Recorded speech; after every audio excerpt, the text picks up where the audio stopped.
Oke guys, welcome back to Cakra Diva Reinkarnasi dalam pembahasan alur cerita Battle Through the Heaven Season 5 episode ke-189. Seperti biasa, kita review dulu pembahasan alur cerita episode sebelumnya di mana tanda-tanda kelahiran api teratai pemunihan iblis telah muncul dan Shoyan bersama dengan rombongan aliansi Rumah Langit bergegas menuju tempat yang dilihat Shoyan dalam pengembaraan jiwanya pasca menerobos alam surgawi. Sampai di sana mereka langsung bertemu dengan rombongan aula jiwa yang dipimpin langsung oleh Hun Misheng, di mana untungnya antek-antek Dajjal itu juga tidak bisa berbuat semaunya karena banyak faksi-faksi lain yang juga turut ikut serta dalam ekspedisi api surgawi teratai pemunihan iblis, tidak terkecuali klan kuno. Karena itulah Shoyan pun mendapatkan kesempatan untuk melepas rindu dengan Dek Sun sebelum momen hangat itu dirusak oleh kemunculan klan Yao pimpinan Yao Wangui yang langsung ngerosting Abah dengan kata-kata penghinaan. Tidak hanya Yao Wangui, tuan muda klan Yao bernama Yao Tian pun turut menghina gurunya sehingga Shoyan pun tidak menunda lebih banyak waktu untuk memberinya pelajaran. Gimana cerita selanjutnya? Langsung aja kita terobos atuh.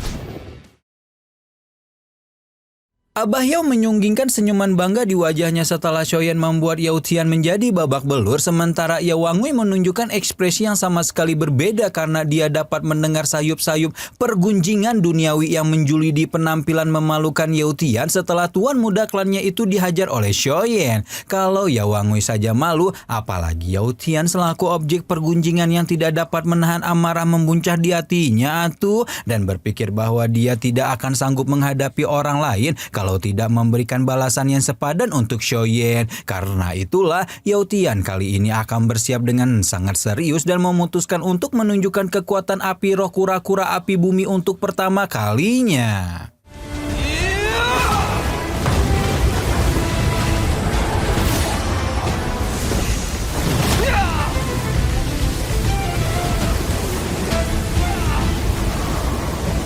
Kemunculan api surgawi peringkat ke-13 itu jelas mengejutkan semua orang, tidak terkecuali Shoyan yang memahami benar betapa istimewanya api surgawi terlepas dari berapapun peringkatnya. Sayangnya mengesampingkan peringkat api roh kura-kura bumi yang memang lebih rendah dibandingkan penyatuan api surgawi yang dia miliki, Shoyan dapat melihat dengan jelas bahwa Yao Tian masih tidak menguasai dengan sempurna cara untuk menggunakan api surgawi, dan hari ini dia akan berbaik hati untuk menunjukkan seperti apa benda paling mengerikan di dunia itu digunakan. Shoyan melepaskan roh api 3000 teratai hati yang segera melahap seluruh serangan Yao Tian sebelum kemudian membalikkan serangan tersebut ke empuknya sumber asalnya hingga membuat api roh kura-kura bumi hancur lebur. Mamam.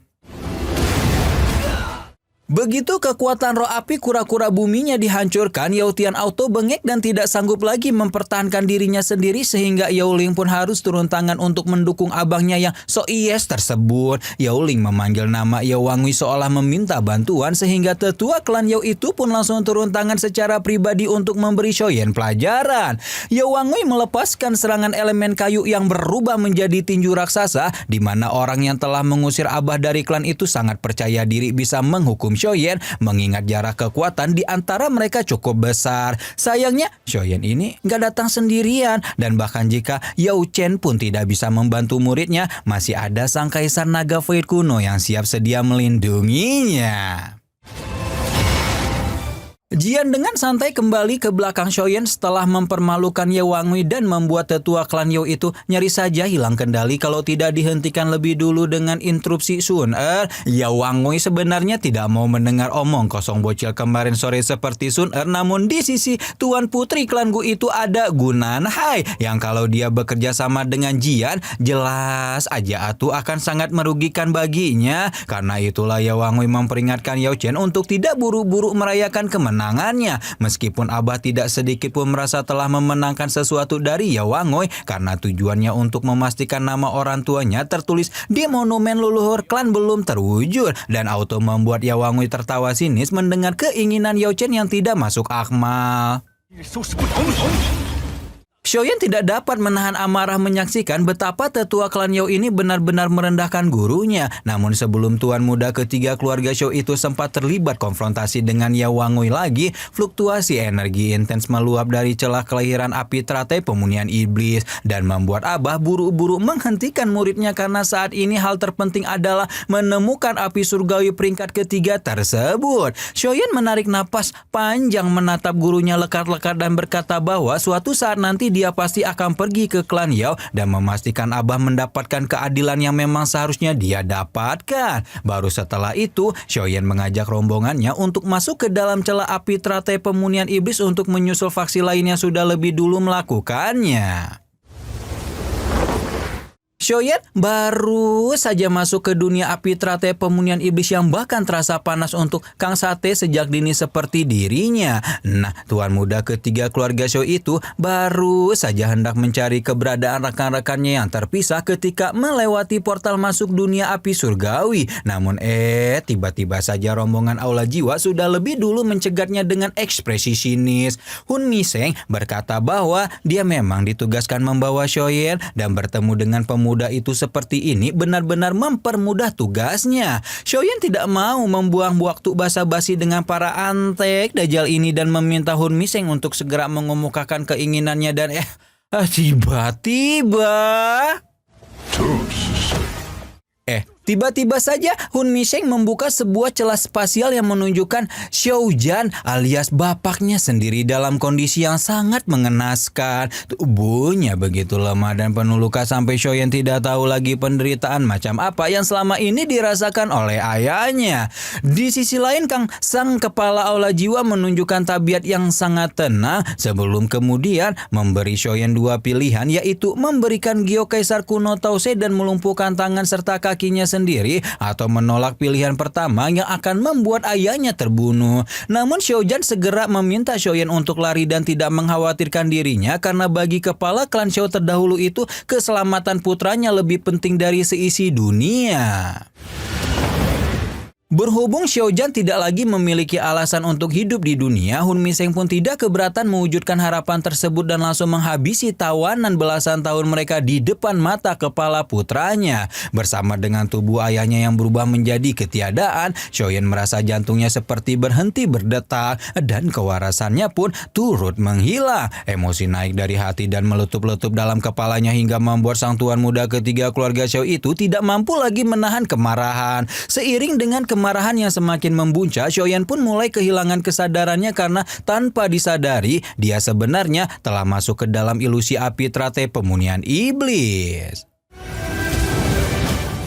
Untung tepat ketika Xiaoyan nyaris kehilangan seluruh kesadarannya, jantung Bodi berdetak dengan kencang dan menghapuskan segala ilusi yang telah menjebaknya. Xiaoyan merasa sangat ngeri dengan kekejaman ilusi api teratai pemunian iblis dan merasa harus menemukan rekan-rekannya lebih cepat sebelum mereka terjebak dalam ilusi selamanya.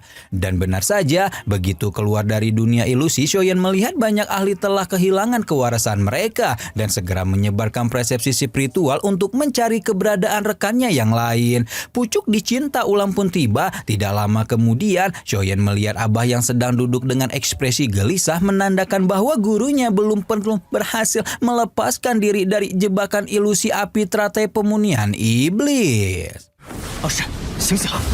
Tidak mau membuang waktu lebih lama, Xiaoyan segera mengalirkan kekuatan jantung Bodi untuk menyadarkan Yao Chen dan membuat Abah terbangun dengan kondisi linglung sebelum akhirnya mampu mengendalikan dirinya sendiri. Xiaoyan yakin bahwa kabut kelabu di tempat ini menjadi sumber dari penyebaran ilusi dan mengajak Abah untuk bergegas menjauhi kabut tersebut sebelum mengalami hal-hal buruk lainnya. Xiaoyan dan Yao Chen menyusuri alam api teratai pemunian iblis sampai akhirnya tiba di sebuah jembatan panjang seolah tak memiliki ujung. Xiaoyan dan Abah sama-sama mengedarkan pandangan ke sekitar mereka yang begitu sunyi sampai kemudian terdengar beberapa langkah yang berderap bersamaan dari arah kabut di belakang mereka berdua.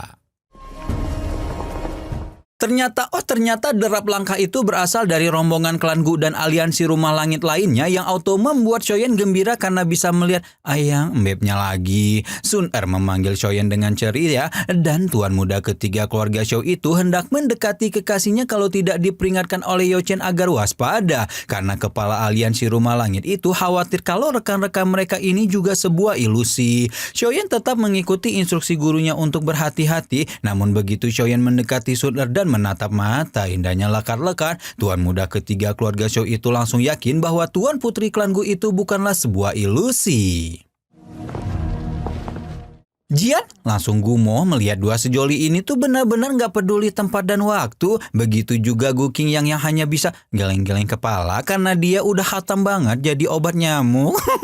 Shoyen hanya bisa tersenyum keki sebelum menyapa rekannya yang lain dan mendapat informasi bahwa mereka baru saja terjebak dalam kabut langit mimpi buruk yang dilepaskan oleh api teratai pemunihan iblis. Menurut apa yang Gu Nanhai tahu, kabut langit mimpi buruk dahulunya merupakan teknik yang dikembangkan oleh Jing Liang Yaoseng yang juga pemilik api teratai pemunihan iblis terdahulu. 2000 tahun yang lalu api teratai pemunihan iblis belum mampu menggunakan teknik tuannya, namun sekarang kemampuan api surgawi peringkat ketiga itu telah berkembang menjadi sangat menakutkan.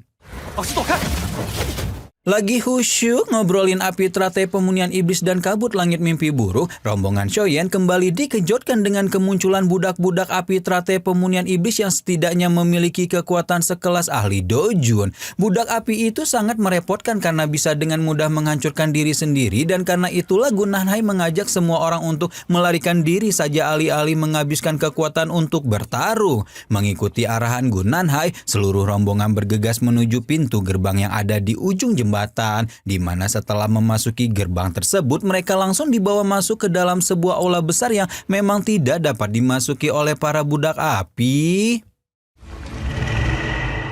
Namun Abah baru saja berkata bahwa aula ini mungkin akan membawa bahaya yang lebih besar ketika tiba-tiba saja dunia di sekitar mereka berubah warna menjadi merah darah yang disusul dengan kemunculan sosok dengan warna serupa turun dari puncak aula bak dewa pembantaian turun untuk menindas dunia. Sosok itu tampak begitu dingin sekaligus mengerikan dan membawa sebuah kapak berdarah yang tidak kalah mengerikan dibanding pemiliknya. Tanpa babi ibu bocok merah itu meraung dengan marah, di mana meskipun semua orang tahu jika sosok berdarah ini kemungkinan juga merupakan budak api, namun mereka juga bisa merasakan bahwa si sosok merah tersebut masih dapat mempertahankan kekuatan dan kesadaran di bawah kendalinya sendiri. Kalau dilihat sekilas, kekuatan sosok berdarah itu setidaknya berada di level bintang 4 doseng sehingga Jian pun menyarankan Shoyen untuk tidak membuang waktu dan segera menyerang bersama-sama. Nah, meskipun tampaknya berada di level yang sama dengan Jian, sosok dengan kapak berdarah itu memiliki kekuatan fisik dan daya tempur yang luar biasa sampai mampu menghempaskan Gu Qingyang atau menghancurkan tabir pelindung api Wu Yun dengan begitu mudah. Shoyen mengajak semua orang untuk tidak saling memisahkan diri karena dengan kekuatan semengerikan ini si sosok berdarah ini memiliki lebih dari cukup kekuatan untuk menghabisi mereka satu persatu.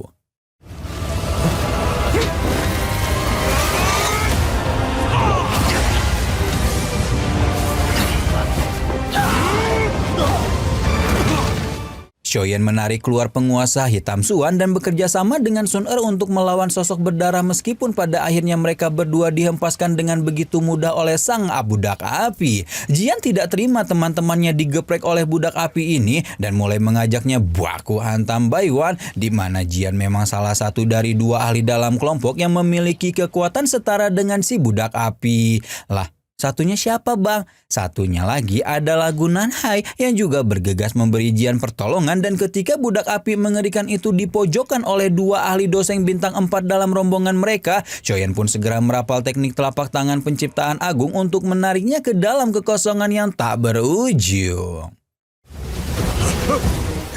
Berkat bantuan dan kerjasama dari semua orang, akhirnya budak api berdarah itu berhasil disegel dalam lubang hitam penciptaan agung dan membuat Shoyen menghela napas lega karena meskipun si budak api memiliki kekuatan yang lebih besar dibanding ahli bintang 4 doseng pada umumnya, dia masih tidak akan bisa mengatasi serangan berame-rame Jian Picuring Gunanhai. Namun baru saja Shoyen menghela napas lega dan mengamati lamat-lamat kapak berdarah yang sebelumnya dihempaskan dalam pertarungan, tiba-tiba saja aura berdarah kembali menyerbu ke dalam kapal dan tidak menunggu lama sosok mengerikan itu kembali muncul sambil menggenggam kapaknya.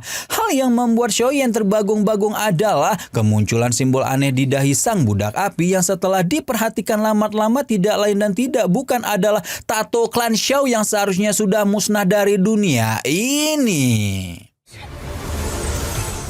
Edian, waduh, tiba-tiba saja si budak api malah ngeluarin tato klan Shao nih guys. Terus siapa dong identitas sebenarnya dari budak api tersebut? Mengingat seharusnya tidak ada lagi anggota klan Shao dengan tato kecuali Shoyen yang memang mendapatkan tato tersebut dari warisan Shao Xuan. Penasaran dengan identitas Shao? Udah nggak nanti kan?